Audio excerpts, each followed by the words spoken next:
Shalom semuanya. Luar biasa, sudah sore, masih semangat. Ya, saya doa Bapak Ibu Saudara dalam keadaan baik, sehat, sukacita, serta tetap terus semangat. Kasih tepuk tangan sekali lagi buat Tuhan Yesus. Puji Tuhan, kalau tadi pagi saya ambil dari Injil Yohanes pasal 11. Nah, sore hari ini saya ambil dari Injil Yohanes pasal 4. Kalau tadi pagi itu saya ambil dari cerita Lazarus dibangkitkan, maka sore hari ini saya ambil dari cerita Yesus dengan perempuan di Samaria.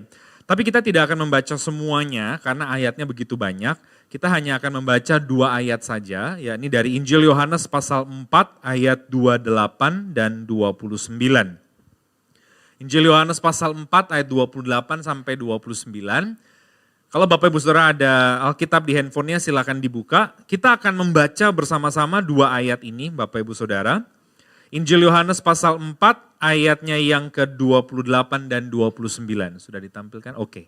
Kalau sudah mari kita baca bersama-sama 3 iya. Maka perempuan itu meninggalkan tempayannya di situ lalu pergi ke kota dan berkata kepada orang-orang yang di situ, "Mari lihat, di sana ada seorang yang mengatakan kepadaku segala sesuatu yang telah kuperbuat. Mungkinkah dia Kristus itu?" Terpujilah Tuhan kita Yesus Kristus. Dan terkasih dalam Tuhan Yesus, sore hari ini saya mau bagikan buat setiap kita judulnya dari pendosa menjadi penginjil. Dari pendosa menjadi penginjil. Nah saudara, saya yakin ini adalah kerinduan Tuhan buat kita semua mengalami hal ini. Dari pendosa menjadi penginjil. Ya, saudara harus dengar dulu penjelasannya pendosa dan penginjil. Ya, karena ada orang Kristen yang berkata, loh kok berdosa, bertobat gitu. Saya nggak pernah bunuh orang. Memang saudara nggak pernah bunuh orang gitu. Mungkin saudara juga nggak pernah berbuat sesuatu yang kejam. Tetapi kitab Roma pasal 3:23 bilang semua manusia telah berbuat dosa dan telah kehilangan kemuliaan Allah. Jadi sebenarnya harfiahnya sebelum kita kenal Tuhan, sebelum kita bertobat, kita lahir pun adalah sudah seorang pendosa Bapak Ibu Saudara. Ya, walaupun saudara lahir masih bayi, belum bisa berbohong, saudara belum bisa merencanakan yang jahat, saudara belum bisa yang ekstrim membunuh, ya, tetapi minimal saudara sudah mewarisi dosa. Saudara mewarisi dosa orang tuamu, kita nggak tahu orang tua kita dulu berbuat apa. Atau kakek nenekmu dulu mungkin main kuasa gelap. Atau 4, 5, 6, 7 keturunan di atasmu mungkin dulu mengikat perjanjian dengan kuasa gelap. Yang pasti kita pun begitu lahir mewarisi dosa dari Adam dan Hawa. Jadi baru bayi lahir kita sudah mewarisi dosa Bapak Ibu Saudara. Apalagi tambah besar, udah ngerti ini, udah pingin itu, udah berbuat jahat. Makanya Alkitab mencatat dari pendosa. Nah ternyata kita gak hanya stick di pendosa, Tuhan rindu kita semua untuk berbalik 180 derajat dari pendosa berubah menjadi penginjil. Sama-sama gitu ucapan saya, dari pendosa jadi penginjil.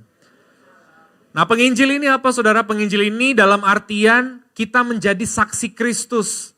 Ya, penginjil bukan hanya selalu bicara misionaris yang pelayanan ke luar negeri, ke pedalaman, itu juga penginjil. Tapi setiap kita juga Tuhan mau dan Tuhan rindu untuk jadi penginjil, katakan amin. Sehingga saudara di dalam di mana Tuhan tempatkan saudara, di kantormu, di rumah tanggamu, di tokomu, di mana di lingkunganmu, saudara bisa menyaksikan tentang Yesus. Ini adalah perubahan yang radikal, 180 derajat. Jangan berubahnya 360 ya, balik meneh saudara. Ya kan gini, ya kan. Berubahnya harus 180 derajat. Nah ternyata inilah yang dialami oleh perempuan di Samaria itu. Dia yang tadinya adalah pendosa, tahu dari mana? Makanya kalau saudara nanti waktu luang, seperti yang saya sampaikan di ibadah pagi. Di ibadah pagi cerita Lazarus itu 44 ayat. Lah nggak mungkin saya tampilkan 44 ayat saudara. Begitu ayat ke-44 amin, oh, udah jamnya saudara. Ya kan, kurang 5 menit. Nah demikian pula di dalam Injil Yohanes pasal 4 ini ada 42 ayat. Nanti saudara baca sendiri di rumah secara komplit dan saya yakin kita semua udah pernah dengar cerita itu tentang perempuan di Samaria. Jadi Tuhan Yesus dia akan pelayanannya dari kota ke kota, desa ke desa. Ya, dia dari utara ke selatan, dari Galilea di utara melewati Samaria, balik lagi ke Yudea, dia balik lagi ke utara. Nah pada waktu itu Tuhan Yesus melakukan perjalanan, kalau dibikin peta utara ke selatan Israel, paling selatan itu Yudea, di tengah-tengah itu ada Samaria, lalu paling utara itu Galilea, di mana ada danau Galilea. Yesus berjalan di atas air. Nah, suatu kali dari Yudea Tuhan Yesus mau balik ke Galilea. Tapi dia harus melewati satu daerah di tengah yang namanya Samaria.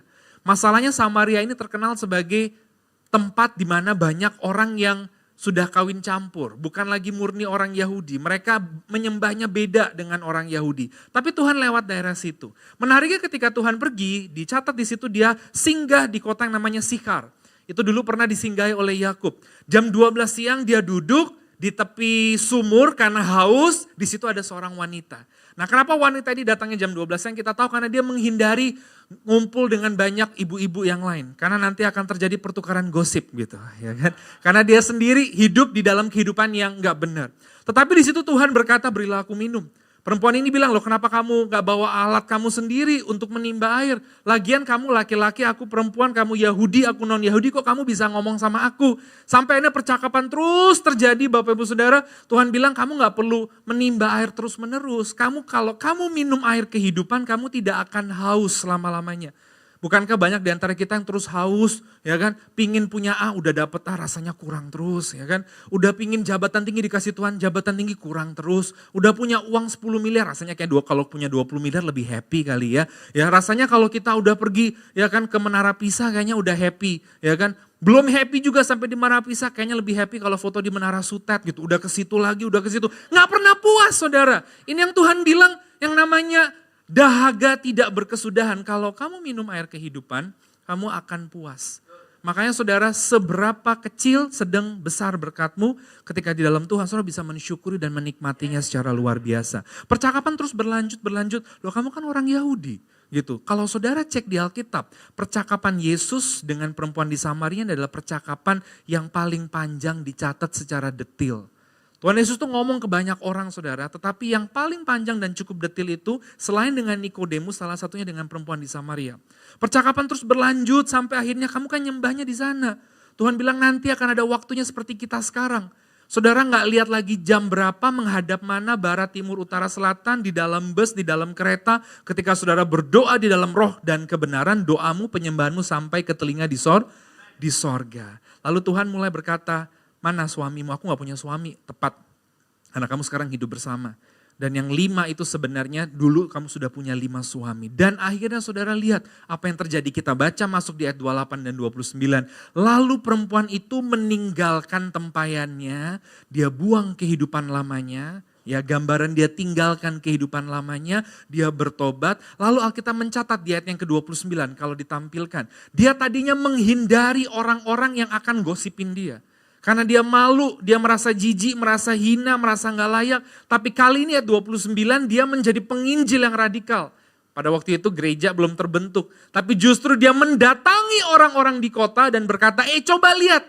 Jangan-jangan dia itu Kristus, Mesias yang diurapi, juru selamat itu. Saudara perhatikan, terjadi perubahan yang radikal. Saya doa kita semua jadi orang Kristen yang mengalami perubahan radikal demikian. Jangan sampai 50 tahun, 60 tahun, 70 tahun, 80 tahun jadi orang Kristen gak ada perubahan nih gitu.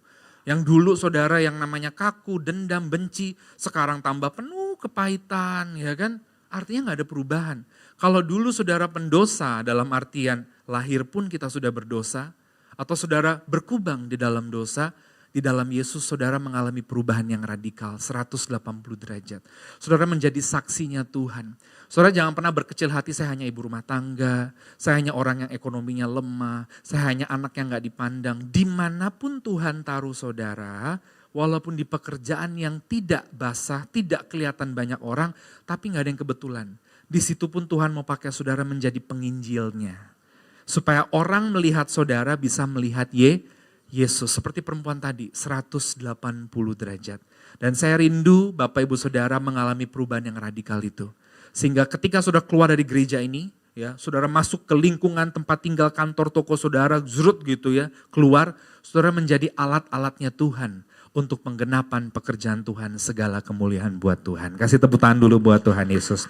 Nah oleh karena itu, untuk kita mengalami dari pendosa berubah menjadi penginjil, ya, perubahan yang drastis 180 derajat menjadi pengikut Tuhan yang radikal. Radikal di sini bukan artinya saudara aneh-aneh gitu ya, tapi dari kata radik, berakar di dalam Tuhan sungguh-sungguh. Maka ada 3 hal yang harus kita mengerti. Yang pertama, Bapak Ibu Saudara, kalau saudara mau catat silakan. Yang pertama, maka saudara harus mengalami perjumpaan pribadi dengan Yesus. Poin pertama Bapak Ibu Saudara harus mengalami perjumpaan pribadi dengan Yesus. Mau nggak mau untuk mengalami transformasi seperti tadi, perubahan yang radikal dari pendosa menjadi penginjil, dari orang yang kaku menjadi orang yang fleksibel di dalam Tuhan, dari orang yang pembenci pendendam menjadi orang yang pemaaf, dari orang yang pelit menjadi orang yang murah hati, dari orang yang kasar menjadi orang yang lemah lembut. Itu gak mungkin terjadi begitu aja saudara. Yang pertama tahapannya orang itu, saudara dan saya harus mengalami perjumpaan pribadi dengan Yesus. Saya garis bawahi pribadi saudara.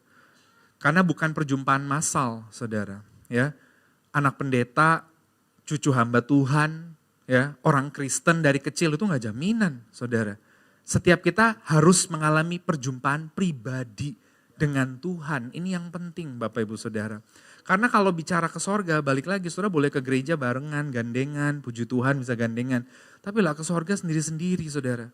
Saat saudara meninggal, saudaramu akan mengantarmu cukup sampai di peti. Setelah itu saudara kemana ya? Saudara dengan apa yang sudah engkau imani. Berjalannya sendiri loh. Ketika engkau berjalan di dalam Tuhan, percaya iman di dalam Yesus, ya Yesus Kristus itulah yang akan menyelamatkan. Kau gak bisa lagi megang yang lain. Ya kan, megang minta tolong istri, suami, orang tua, anak, cucu, uang, deposito, udah gak ada yang bisa dipegang saudara. Hanya what you believe, ya, you have faith in Jesus, ya itu sendirilah yang akan perjalananmu berjalan bersama dengan itu. Maka dari itu hari ini penting untuk kita sungguh-sungguh mengalami perjumpaan pribadi dengan Tuhan. Perjumpaan pribadi itu gak harus selalu bicara audio visual langsung gitu, enggak. Tapi ketika engkau jadi Kristen, kau punya pengalaman sendiri sama Tuhan gitu. Ya tentu based on firman Tuhan, gak keluar dari firman Tuhan. Kenapa? Karena ternyata Alkitab mencatat setiap orang yang mengalami perjumpaan dengan Tuhan, dia mengalami perubahan loh hidupnya. Contohnya perempuan di Samaria ini, Bapak Ibu Saudara. Contoh lainnya di Alkitab, kalau saudara tahu siapa? Zakheus. Ada yang tahu siapa Zakheus? Orang yang pendek, ya betul, ya kan. Zakheus ini memang orang yang pendek, Alkitab yang mencatat, bukan sayang body shaming gitu, ya kan saudara. Makanya kan dibikin lagu begitu. Nah ternyata Zakheus ini Alkitab mencatat dia adalah seorang kepala pemungut cukai. Saya nggak ngomong sekarang, saya ngomong konteksnya zaman Tuhan Yesus 2000 tahun lalu. Yang namanya pemungut cukai itu adalah orang yang kaya gitu.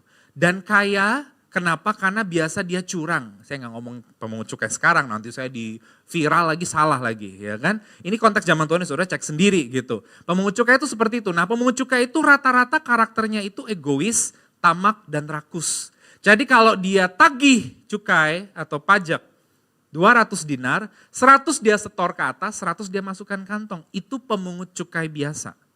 Ini Zakheus adalah kepala pemungut cukai. Makanya kalau saudara baca Alkitab, ya makanya panjang gitu kalau mau mempersiapkan khotbah, makanya kita harus mendoakan hamba-hamba Tuhan, ya pendeta-pendeta, gembala-gembala kita gitu. Karena persiapan buat khotbah itu gak main-main saudara. Satunya ngecek-ngecek kayak begitu saudara. Emang itu ngecek-ngecek bukan kurang kerjaan, emang harus bener gitu ya kan. Nah ternyata pemungut cukai zaman Tuhan Yesus itu seperti itu, apalagi ini kepalanya. Jadi bisa dibayangkan dari konteks zaman itu sudah pasti dia orangnya kuaya banget saudara. Ya kan, kita gak sedang menghakimi tapi dari kejadian seperti itu mungkin karena dia tamak, rakus, dia menagih sejumlah berapa yang dia setor tidak seperti itu dia masukkan ke kantong. Lalu tiba-tiba Tuhan bilang, ya kan, aku mau ke rumahmu. Nah kalau saudara baca Alkitab, Zakheus tuh dicatat, Zakheus penasaran akan apa Yesus, bukan siapa Yesus loh. Lah ngono biasanya orang kaya gitu, ya kan. Ya kan merasa punya uang segalanya, sopo sih bukan siapa kamu tuh apa gitu, kita dianggap tanaman biji-bijian kali begitu ya kan. Gitu kan nggak ada kamu juga kita bisa kok gitu, kurang lebih seperti itu, dia belum dijamah Tuhan hatinya. Lalu tiba-tiba Tuhan bilang, Zakheus aku mau mampir ke rumahmu. Wow di sana ada yang ngikutin Tuhan Yesus ya. Orang-orang Yahudi ahli-ahli Taurat yang iri sama Tuhan, yang gak suka sama Tuhan gitu ya kan. Jadi seneng ngikutin tapi sebenarnya benci sama Tuhan. Kok dia mampir ke rumah orang berdosa? Lalu Alkitab mencatat tentu ada percakapan. Tapi tidak detail dicatat seperti perempuan di Samaria. Pertanyaannya kenapa? Alkitab sudah menjawab di Injil Yohanes. Yang dicatat itu yang perlu kita pelajari, yang tidak dicatat itu bagian Tuhan. Tapi pasti ada conversation antara Tuhan Yesus dengan Zakheus yang tidak dicatat. Hasilnya perjumpaan dengan Tuhan Yesus apa? Zakheus bilang gini, guru, kalau ada orang yang pernah aku tarik, ya, aku peras akan ku kembalikan 4 kali lipat. itu terjadi perubahan radikal. Orang kalau hatinya udah gak biasa memberi, yang ada biasanya mengambil, sulit loh memberi, saudara. Orang kalau biasa itu pendendam, sulit mengampuni. Orang kalau biasa kaku banget, keras, ditegur, dinasihatin, ketundukannya tuh kurang, yang ada pembangkangan. Untuk belajar tunduk, bilang iya aja itu susah, saudara. Gak usah jauh-jauh kalau saudara punya anak, dan itu yang juga sedang saya gumulkan. Anak pertama saya itu, mungkin karena anak pertama, saya sudah sampaikan tadi juga, jadi anak pertama itu salut gitu, saya selalu salut sama anak-anak pertama, karena anak pertama itu adalah tempat di mana orang tua belajar dewasa. Orang tua gak pernah punya anak, tiba-tiba punya anak, ya kan, yang jadi tumpahannya anak pertama gitu. Ya, kamu harus bisa, kamu harus begini, jagain adikmu, semuanya ditumpahin ke dia. Dia bilang, ini hidup aku, kenapa jadi aku yang ngurusin semua gitu, kurang lebih seperti itu. Nah anak pertama saya karena terbiasa harus bisa semua, 2 tahun udah lepas pampers ini begini, karena saya dan istri saya baru jadi orang tua pada waktu itu, sekarang dia udah 9 tahun. Sehingga anak saya ketika saya katakan, logiknya main, kamu jangan ke sana ya, kenapa? Kenapa di sana ada apa? Mungkin generasi zaman sekarang. Saya bilang bukan masalah di sana ada apa, kenapa Mbok kamu nunduk aja, yes daddy, yes mami, masalah nanti dari situ saya sama istri saya berdoa, Tuhan tolong Tuhan, karena yang bisa mengubah itu hanya Tuhan. Sampai akhirnya dia mulai bisa bilang yes dulu. Dulu gak bisa bilang yes saudara. Dulu harus tahu dulu kenapa harus saya. Ada apa reason di belakang itu. Sekarang kalau Tuhan bilang maju, ya kan? Pergilah ke sana seperti Abraham. Bertanya, kenapa? Ngapain di sana? Gue mau buat apa? Kata Tuhan, mau ku kasih mujizat besar, susah banget sih belajar taat dulu. Nah saudara bisa bayangkan, ini namanya perubahan yang radikal. Itu hanya bisa terjadi ketika dia mengalami perjumpaan. Makanya kalau saudara punya anak-anak seperti itu, doakan anak-anak itu mengalami perjumpaan dengan Tuhan. Saudara punya suami yang mungkin masih keluyuran ke sana kemari, doakan berjumpa dengan Tuhan. Saudara punya istri, ya kan, yang mungkin kasar, saya pernah dicurhatin lah, konseling dengan seorang laki-laki. Dia bilang, istri saya tuh berkata kasar gitu, kebun binatang ke saya. Sedangkan saya tumbuh besar di lingkungan keluarga yang papa mama saya aja enggak pernah keluar kebun binatang. What should I do gitu. Saya bilang kamu udah nikah ya. Masa mau cerai kan gak mungkin, kecuali belum nikah saya bilang udah jangan nikah gitu. Karena selama pacaran gak pernah keluar seperti itu gitu. Dia shock gitu. Dan itu ngomong di depan anaknya gitu ya kan. Kebun binatang semua keluar, selama pacaran gak pernah begitu. Oh ya jelas dong kalau pacaran ditampilin yang cakep-cakep dong gitu. Ya masa dikeluarin aslinya ya kan. Kayak saya tadi ceritakan waktu saya pacaran sama istri saya ke bioskop bareng gitu. Saya bilang aduh so sweet. Begitu nikah, yang aku mau nonton Barbie. Moh aku, kon dewek nonton Barbie ya kan. Aku nonton Oppenheimer, emang saya gak suka begitu-begitu ya kan. Kok gitu? Iya dong, kalau waktu pacaran dulu, ya waktu pacaran biar bareng ya kan. Setelah nikah dewek-dewek ya kan. Jadi masuk bioskop, saudara, tapi jangan ditiru saudara. Masuk bioskop ya kan, dia studio 1, saya studio 2 gitu.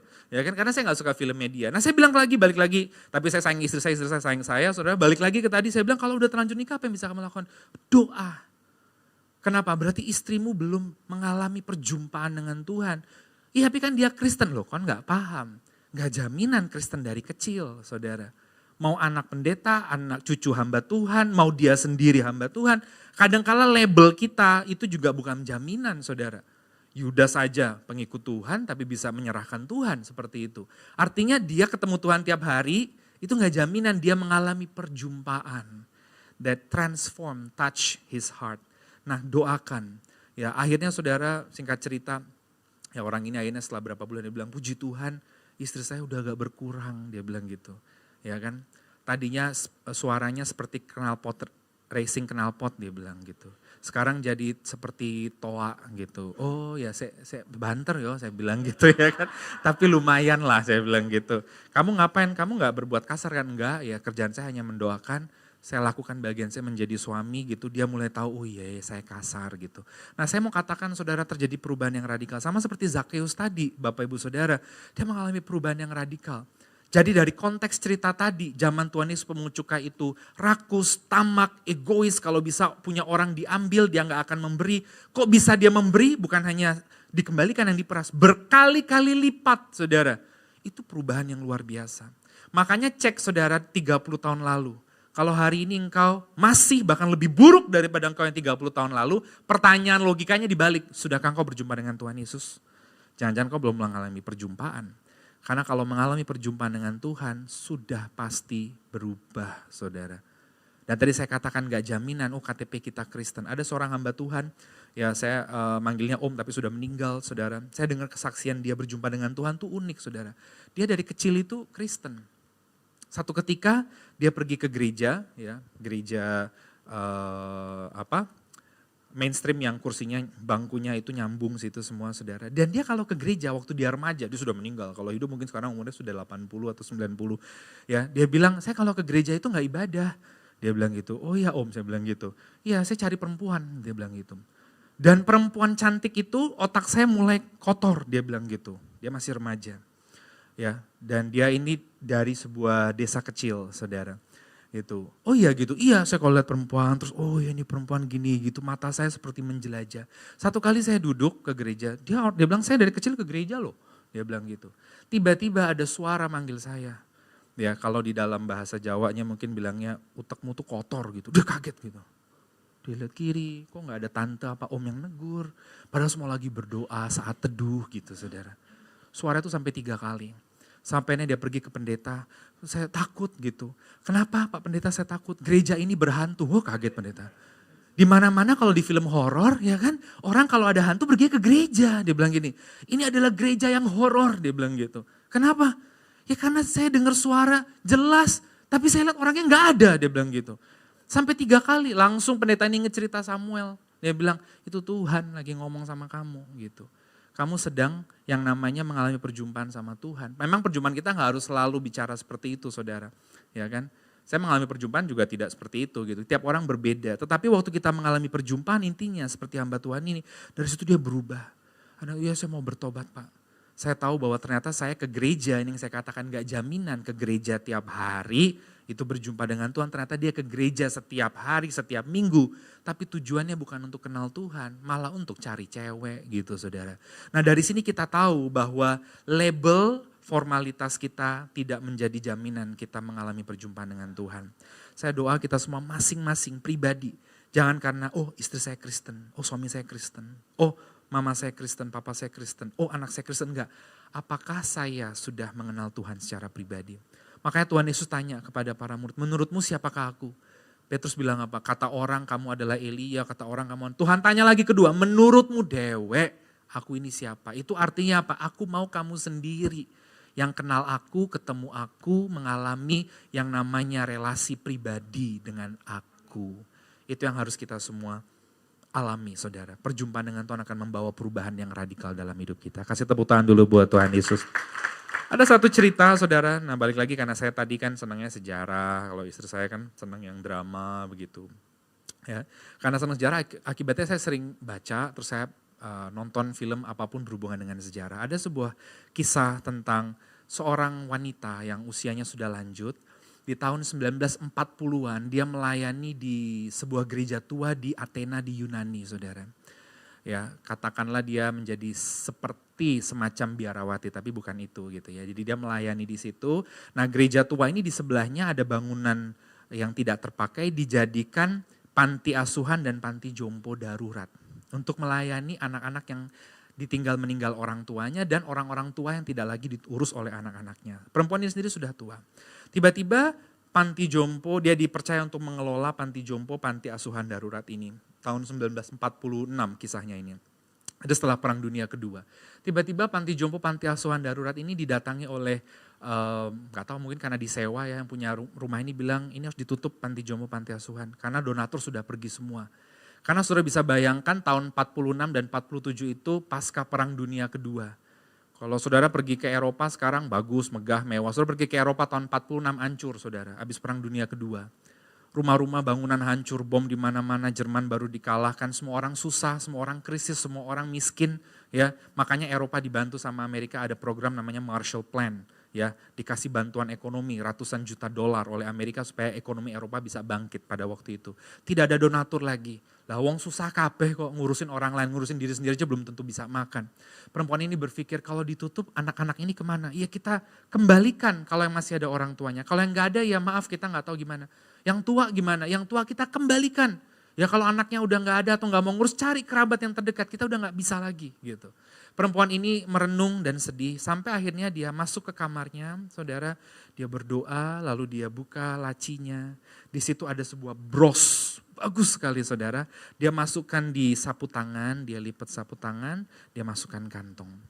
Malamnya saat dia lihat anak-anak sudah tidur, yang tua-tua juga sudah tidur, sudah minum obat gitu. Dia jalan kaki menyusuri jalan-jalan yang masih ada tulisan bekas perang, saudara, masih ada tank gitu. Dia jalan ke sebuah toko emas, perhiasan lah karena ini dari berlian sebenarnya.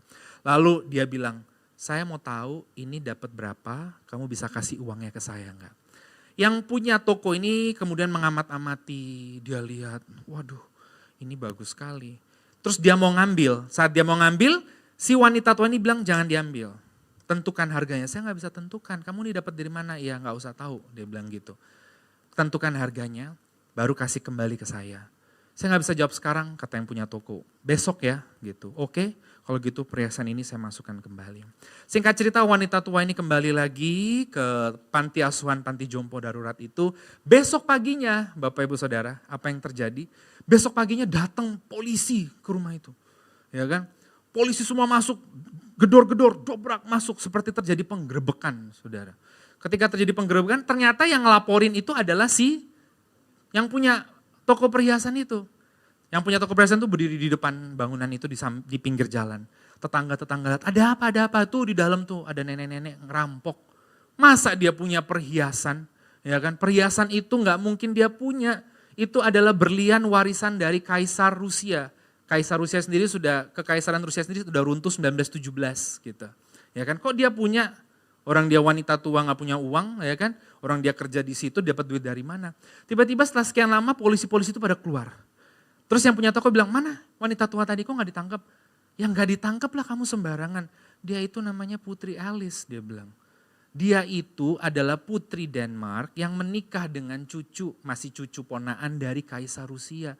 Makanya kon yang lapor nong, dicek dulu orangnya siapa. Hah, yang bener? Dia bilang gitu, iya gitu. Lalu polisi itu pulang, dia bingung, dia kaget. Di depannya perempuan tua itu tersenyum sambil bilang, udah dapet harganya? Dia bilang gitu. Terus dia datengin perempuan itu, ibu saya mau tanya, apa betul yang disampaikan? Ya betul. Kenapa ibu gak cerita? Buat apa saya cerita? Biarlah Yesus makin besar, saya yang makin kecil, dia bilang gitu. Saya memang putri dari keturunan kerajaan Denmark, suami saya masih cucu dari Kaisar Rusia. Ini warisan semua dari orang tua dan mertua saya. Saya dedikasikan hidup saya melayani orang miskin, saya keluar dari istana tahun 1930. Dan semua kebutuhan ini saya jual perhiasan saya, yang tersisa tinggal ini, bayangin saudara. Kalau ini ditutup, saya sedih hati saya. Makanya saya mau jual sampai titik terakhir yang saya miliki. Dia tanya, kok ibu bisa begitu? Bukan karena saya, tapi karena saya sudah mengalami perjumpaan dengan Tuhan. Makanya saudara, kasih tepuk tangan dulu buat Tuhan Yesus. Kalau hidupmu mau menjadi berkat, menjadi kesaksian, membawa terang, gak bisa cara lain, saudara harus ketemu Yesus itu dulu. Yang akan mengubahkan segalanya dalam hidupmu. Kasih tepuk tangan sekali lagi buat Tuhan Yesus. Oke, saya percepat. Yang kedua, Bapak Ibu Saudara. Yang kedua ada 3 poin saja. Dari pendosa menjadi penginjil, perubahan yang drastis 180 derajat itu hanya bisa terjadi. Yang pertama harus mengalami perjumpaan pribadi dengan Yesus. Yang kedua setelah itu saudara harus mau disorot.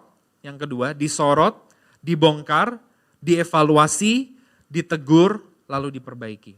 Agak panjang saya ulangi. Poin yang kedua, setelah mengalami perjumpaan pribadi dengan Yesus, saudara harus mau disorot, dibongkar, dievaluasi, ditegur, lalu diperbaiki. Disorot, dibongkar, dievaluasi, ditegur, lalu diperbaiki. Ayatnya di mana? Dari cerita tadi, di Injil Yohanes pasalnya yang keempat, saudara ada waktu lowong baca sendiri di rumah, ketika Tuhan Yesus mulai memancing dengan pertanyaan, di mana suamimu? Nggak ada, saya nggak ada suami. Tepat, lalu Tuhan bilang. Tuhan seperti menyorot dan membongkar dia, bukan untuk mempermalukan dia. Tapi seperti kaca supaya dia tahu bahwa dia butuh juru selamat. Bahwa dia itu sebenarnya nggak layak tapi dilayakkan. Ya, saudara bagaimana saudara bisa diobati sakit jantung kalau saudara nggak tahu saudara ada masalah di jantungnya.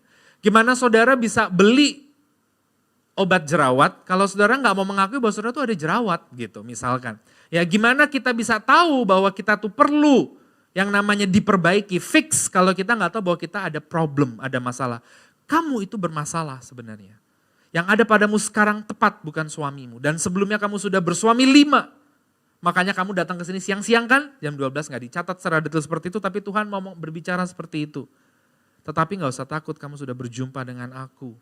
Ada air kehidupan, Tuhan bilang menawarkan air kehidupan dari Dia, saudara. Jadi yang kedua, setelah mengalami perjumpaan dengan Tuhan, saudara harus mau disorot, ditegur, dievaluasi, tujuannya untuk diperbaiki. Miliki kerendahan hati, saudara. Makanya firman Tuhan bilang di dalam surat Paulus kepada Timotius, segala tulisan yang diilhamkan Allah, ya di Alkitab dari Kejadian sampai Wahyu, bermanfaat untuk menyatakan kesalahan, menegur, memperbaiki kelakuan. Ya, artinya tuh bukan saudara dibuat seperti itu ya supaya saudara akhirnya dipermalukan, enggak. Tetapi saudara dibuat seperti itu, ya Roh Kudus bekerja dengan cara yang ajaib, menyingkapkan saudara, namanya disorot saudara, ya kan, supaya saudara akhirnya datang dengan kerendahan hati, ya Tuhan ini aku, ya aku mau ditegur Tuhan, aku tahu selama ini aku sombong saudara, ya. Ada satu lagu, saya nggak tahu ada yang forward ke saya, bagus, lagu Rungkat, tahu lagu Rungkat ya? Rungkat, tapi diganti liriknya saudara. Jadi lirik rohani, bagus saudara, saya nggak tahu itu ada ibadah di mana bikin lagu seperti itu. Jadi dia liriknya gini, mungkin aku terlalu sombong, terlalu iri dengki nganti, akeh gawe dosa gitu. Jadi kan lagunya gini, rungkat ente-entean, yen nganti kelangan tresno ning Gusti. Dia nyanyi seperti itu. Tapi liriknya tuh memberkati saya, dia akhirnya mau ngaku dari lirik itu, mungkin aku sombong selama ini. Mungkin aku tuh banyak iri dengki sama orang.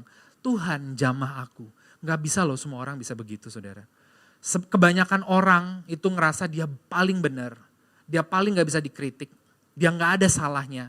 Dan sangat sulit untuk menyatakan bahwa iya aku salah, tegur aku Tuhan, perbaiki aku, jamah aku. Gitu.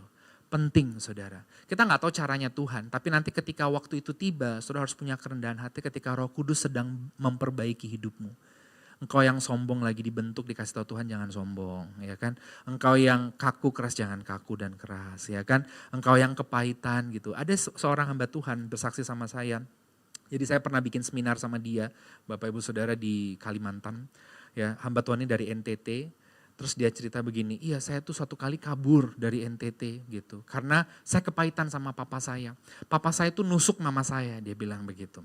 Ya, karena papa saya itu tidak ada kasihnya, membuat rumah tangga itu berantakan, hancur dan sebagainya. Dia kabur naik kapal dari NTT ke Surabaya, dari Surabaya dia naik kapal lagi ke Kalimantan, sampai akhirnya di Kalimantan dia merantau gitu, masuk pindah-pindah kota dan dia dengar kabar akhirnya mamanya meninggal. Memang bukan karena ditusuk itu ya, tapi kan kekerasan dalam rumah tangga terus menerus, terus gak tahu bagaimana mamanya meninggal, tambah benci lagi dia dengan papanya. Tapi puji Tuhannya dia tetap ke gereja saudara. Sampai pada satu waktu ketika dia mau ke gereja, dia punya bapak rohani, seorang hamba Tuhan yang sudah senior usia lanjut. Tiba-tiba setelah bergaul lama dengan anak ini gitu saudara, Bapak rohani, Bapak pendeta ini bilang, kamu mau dipakai Tuhan lebih lagi gitu. Saya lihat kamu mau dipakai Tuhan. Mau om, dia bilang gitu. Tapi kamu ini penuh kepahitan. Saudara kaget dia. Kalimat itu menusuk dia gitu. Seperti petir di siang bolong, tapi itu benar gitu. Kamu tuh penuh kepahitan saya lihat. Bagaimana kamu bisa menjadi saksi Kristus memberitakan Injil pengampunan kalau kamu sendiri belum bisa melepaskan pengampunan? Bagaimana kamu sendiri bisa menjadi saksi Kristus untuk istilahnya menjadi alatnya Tuhan, kamu sendiri masih terikat. Lalu dia akhirnya mulai dengan berurai mata, dia cerita, iya saya kepahitan sama papa saya, dia ceritakan itu. Sudah Tuhan mengasihimu, lepaskan pengampunan. Bukan karena kamu hebat loh, tapi karena Tuhan sudah mengampuni kamu, makanya kamu bisa mengampuni. Amin. Akhirnya dibereskan, dia difikskan, diperbaiki saudara setelah disorot, dievaluasi, dia diperbaiki, apa yang terjadi, dia ada rezeki langsung dia pulang saudara. Dia pulang ke NTT, dia cari papanya udah sakit saudara. Dia cium kakinya, papa mohon ampun. Padahal yang harus minta maaf papanya. Iya papanya gak ngurus, papanya kekerasan, papanya pukul ya kan. Tapi justru minta maaf dia. Terjadi rekonsiliasi, pemberesan, damai. Gak berapa lama papanya meninggal saudara. Di situ dia bersyukur sekali dia bisa berubah dari pendosa menjadi penginjil ini saudara. Setelah dia disorot, dievaluasi, ditegur untuk diperbaiki oleh Tuhan. Gak mudah saudara, harus punya kerendahan hati. Sama-sama itu ucapan saya, aku mau Tuhan untuk ditegur, dievaluasi, untuk diperbaiki, menjadi alat bagi kemuliaan Tuhan. Kasih tepuk tangan dulu buat Tuhan Yesus. Satu cerita saudara, saya pun pernah mengalami itu, ditegur. Dengan caranya Tuhan loh. Jadi jangan saudara tuh langsung berubah jadi hakim. Aku mau negur kamu ya, aku mau negur kamu ya. Kayak gitu caranya. Tuhan tuh punya caranya nanti ketika tiba waktunya. Hanya ketika tiba waktunya engkau ditegur, ya seperti perempuan Samaria tadi, miliki kerendahan hati. Saya dulu 2012 sebelum saya pindah ke Surabaya, saya pelayanan di sebuah gereja di Jakarta. Yang kemudian saya dikirim kemana-kemana ke banyak kota di Indonesia, Bapak Ibu Saudara. Sampai saya akhirnya punya gold member Garuda, karena saya sering dikirim ke Manado, ke Makassar, ke Bali, saya pernah disuruh khotbah di Singapura, terus ke Medan, Semarang, dan Surabaya juga, dan sebagainya gitu. Sampai saya pernah di satu titik Minggu khotbah 6 kali, Senin khotbah. Saya ingat di Manado, Senin saya khotbah di kantor Bupati, Selasa khotbah, Rabu khotbah, Kamis khotbah, Jumat khotbah, pulang ke Jakarta, ketemu anak sebentar, ya. Nggak pernah saya urus gitu semua itu istri saya cuman cium anak, gendong anak sebentar, Sabtunya saya terbang lagi gitu terus for 5 years saudara. Sehingga saya penuh dengan aktivitas rohani segudang dari koper ke koper itu udah pernah saya alami. Sehingga waktu pandemi Tuhan sedang mendidik saya untuk ada di dalam ketenangan, bangun relasi sama Tuhan. Nah apa yang terjadi konsekuensinya karena padat saudara, akhirnya saya khotbah jadi rutinitas saja, saya nggak pernah persiapan. Sampai ada di satu titik saya tuh tidak persiapan saudara, karena saya tahu saya bisalah buka ayat ngomong ya kan, ngomong gitu gampang gitu. Padahal Tuhan maunya untuk kita betul-betul persiapan punya waktu sama Tuhan. Tuhan mau ngomong apa, saudara dapat buat saudara, saudara baru bagikan. Makanya itu disebut memberi dari kelimpahan, karena kamu udah dapat dulu limpah, baru kamu bagikan gitu. Kalau enggak saudara habis gitu, ke charge ya kan, nggak pernah di charge habis gitu, terserap gitu. Saudara hanya melayani secara rutinitas. Singkat cerita, satu kali saya lagi di luar kota, papa saya telepon. Halo Sa, gitu dia bilang gitu. Dan dia langsung nanya, kamu masih persiapan gak? Sebenarnya pertanyaan itu menjengkelkan buat saya gitu. Karena saya kalau kayak mau ngomong sama papa saya kebetulan dokter, jadi dia kuliahnya kedokteran, dokter bedah, saya teologi. Saya mau ngomong begini, wis gak usah melo-melo aku, ngurusin aku deh gitu. Ya kan, papa ini gak ngerti soal teologi, walah sombong gitu ya kan. Saya nggak pernah ikut campur komen kesehatan, komen sendiri gitu. Saya tadinya mau ngomong begitu, kan nggak sopan orang tua ya kan. Tapi saya nggak ngomong, tapi hati saya tuh jengkel banget. Saya ditegur, padahal memang itu saya gitu. Jadi kalau saudara jengkel, kamu sombong, ih memang saya sombong gitu.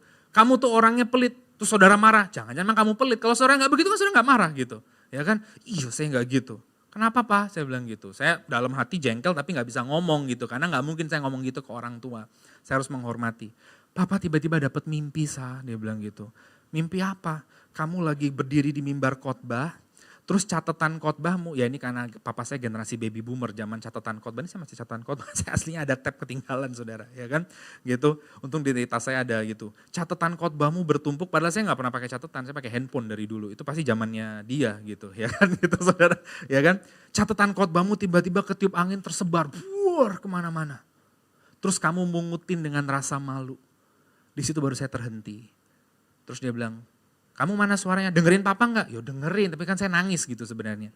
Iya Pak, makasih. Saya tutup telepon, saya bilang, Tuhan itu saya. Saya jatuh dalam rutinitas, saya menggampangkan domba-dombamu. Saya enggak punya waktu pribadi sama Tuhan.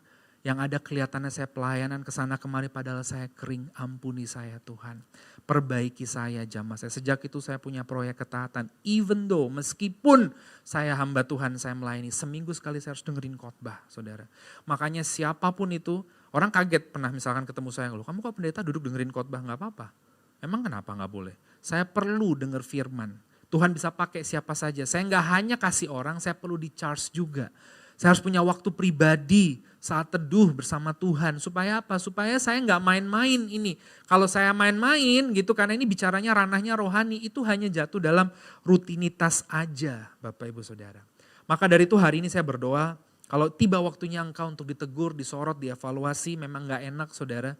Tetapi kalau Tuhan lakukan itu, terima dengan kerendahan hati. Bukan Tuhan mau menjatuhkan atau mempermalukan engkau, tetapi Tuhan mau memperbaiki. Supaya engkau boleh siap berubah 180 derajat menjadi alatnya yang luar biasa untuk kemuliaan Tuhan. Tepuk tangan dulu buat Tuhan Yesus.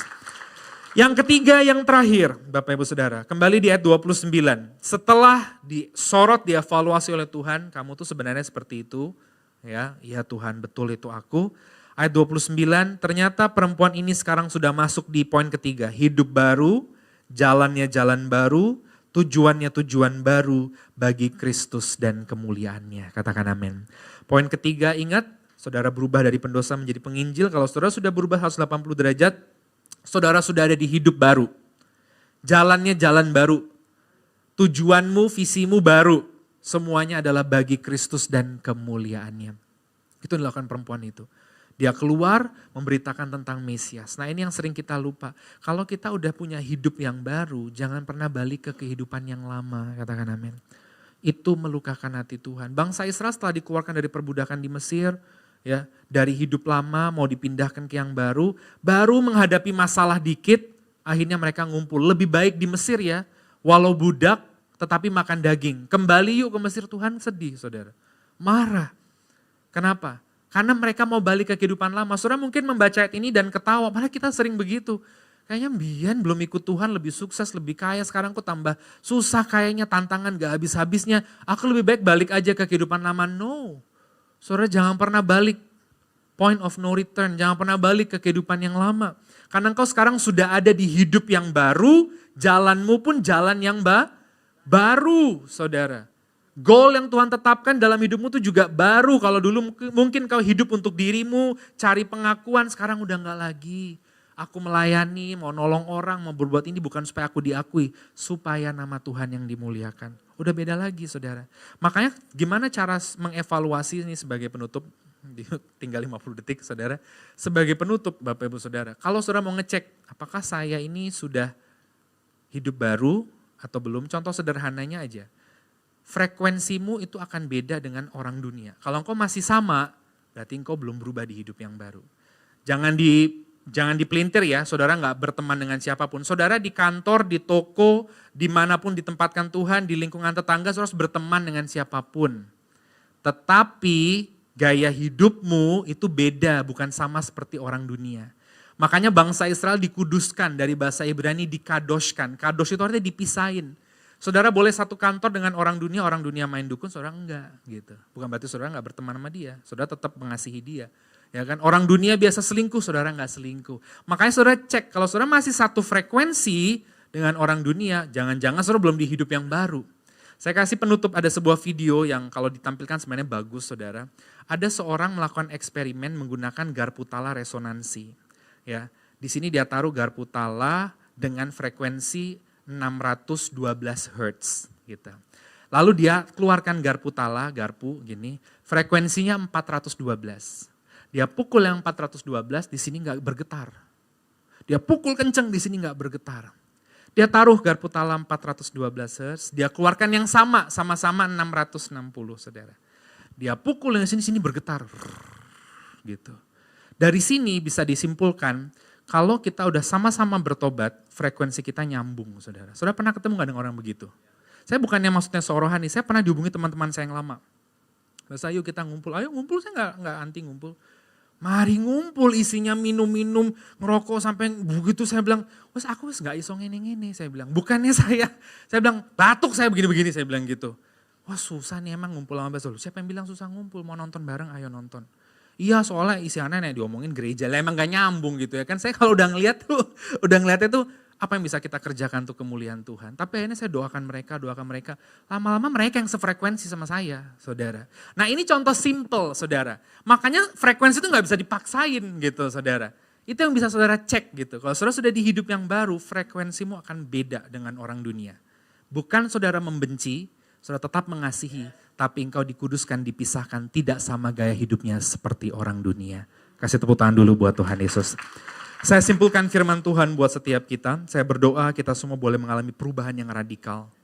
Menjadi saksinya Tuhan, penginjilnya Tuhan. 3 hal yang harus kita ketahui. Yang pertama harus berjumpa dengan Tuhan. Secara pribadi. Bukan karena orang perorangan, orang lain. Tapi kita sendiri berjumpa dengan Tuhan. Yang kedua, setelah itu harus mau disorot, ditegur, dievaluasi. Memang gak enak. Disorot bukan oleh manusia, oleh Tuhan. Supaya kita tahu bahwa kita gak benar. Dan kita butuh juru selamat untuk memperbaiki kita menjadi semakin lebih baik lagi. Dan yang ketiga, kalau sudah disorot diperbaiki, ingat saudara sudah ada di hidup yang baru. Jangan pernah balik ke kehidupan yang lama. Jalan yang kamu tempuh, jalan yang baru, diberikan visi yang baru, semuanya bagi hormat kemuliaan nama Tuhan. Mari kita tundukkan kepala, kita semua berdoa. Kami bersyukur Tuhan untuk firman yang boleh dibagikan buat kami. Terima kasih untuk satu cerita yang indah, percakapan yang paling panjang antara Kristus Tuhan Engkau dengan manusia, yakni percakapan dengan perempuan di Samaria. Bagaimana Engkau melihatnya dengan kasih, walaupun ia pendosa, Tuhan Engkau mengasihi, Engkau melihatnya sebagai jiwa yang dikasihi. Ia mengalami perjumpaan dengan Tuhan, ia dievaluasi, diperbaiki, dan ia memiliki hidup yang baru sekarang sebagai alat bagi kemuliaan Tuhan. Kami rindu seperti itu Tuhan, supaya hidup kami tidak sia-sia, tetapi hidup kami berjalan seturut perkenanan Tuhan. Pakailah hidup kami sepenuhnya untuk kemuliaan nama Tuhan. Kami rindu Tuhan mengalami perjumpaan pribadi. Kami rindu ditegur, dievaluasi, diperbaiki. Roh Kudus yang mengubahkan kami hari demi hari, berubah menjadi semakin seperti Kristus. Dan mengingatkan kami bahwa hidup kami adalah hidup yang baru sekarang di dalam Tuhan. Berkati setiap jemaat Tuhan di tempat ini. Biarlah firman tersebut berakar, tertanam, bertumbuh dan berbuah. Kami juga berdoa bagi gereja, keluarga Allah Blessing di tempat ini. Bapak Gembala, Ibu Gembala, para hamba Tuhan, pendeta yang melayani, semua pelayan Tuhan, worship team di atas mimbar, di belakang layar, dari depan hingga belakang, pada divisi masing-masing diberkati Tuhan. Kami juga berdoa dari tempat ini, dari gereja ini, pelayanan di tempat ini mengalir kuasa kasih Tuhan sehingga orang boleh melihat Kristus. Dan kami juga berdoa Tuhan buat setiap orang yang beribadah secara online maupun onsite. Apapun yang jadi pokok doa mereka, kami serahkan ke tangan Tuhan. Pada waktu dan caramu yang ajaib, Kau sanggup menolong dan menjawab dengan luar biasa. Terpujilah namamu kekal selamanya. Demi nama Yesus kami bersyukur dan berdoa. Haleluya. Amin.